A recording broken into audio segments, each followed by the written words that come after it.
The animals sick of the plague. One of those dread evils which spread terror far and wide, and which heaven, in its anger, ordains for the punishment of wickedness upon earth, a plague in fact, and so dire a one as to make rich in one day that grim ferryman who takes a coin from all who cross the river Acheron to the land of the dead. Such a plague was once waging war against the animals. All were attacked, although all did not die. So hopeless was the case that not one of them attempted to sustain their sinking lives. Even the sight of food did not rouse them. Wolves and foxes no longer turned eager and calculating eyes upon their gentle and guileless prey. The turtle-doves went no more in cooing pairs, but were content to avoid each other. Love and the joy that comes of love were both at an end.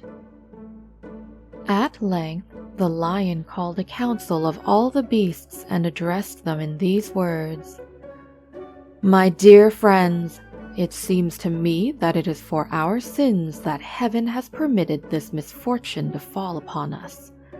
Would it not be well if the most blameworthy among us allowed himself to be offered as a sacrifice to appease the celestial wrath? By so doing, he might secure our recovery. History tells us that this course is usually pursued in such cases as ours. Let us look into our consciences without self-deception or condoning. For my own part, I freely admit that in order to satisfy my gluttony, I have devoured an appalling number of sheep. And yet, what had they done to me to deserve such a fate? Nothing that could be called an offense. Sometimes, indeed, I have gone so far as to eat the shepherd too. On the whole, I think I had better render myself for this act of sacrifice. That is, if we agree that it is a thing necessary to the general good. And yet I think it would only be fair that everyone should declare his sins as well as I, for I could wish that, in justice, it were the most culpable that should perish." "Sire," said the fox, "you are really too yielding for a king, and your scruples show too much delicacy of feeling. Eating sheep indeed! What of that? A foolish and rascally tribe. Is it a crime? No, 100 times no. On the contrary, your noble jaws did but do them great honor. As for the shepherd, it may be fairly said that all the harm he got he merited, since he was one of those who fancy they have dominion over the animal kingdom." Thus spake the fox, and every other flatterer in the assembly applauded him, nor did any seek to inquire deeply into the least pardonable offenses of the tiger, the bear, and the other mighty ones.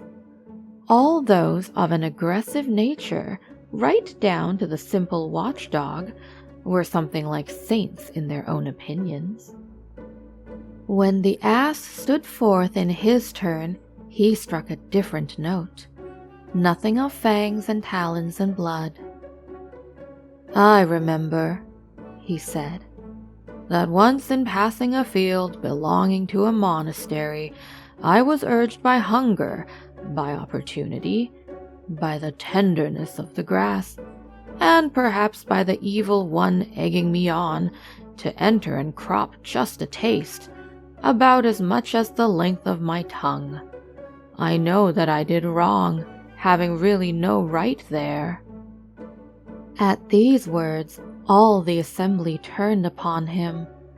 The wolf took upon himself to make a speech proving without doubt that the ass was an accursed wretch, a mangy brute, who certainly ought to be told off for sacrifice, since through his wickedness all their misfortunes had come about.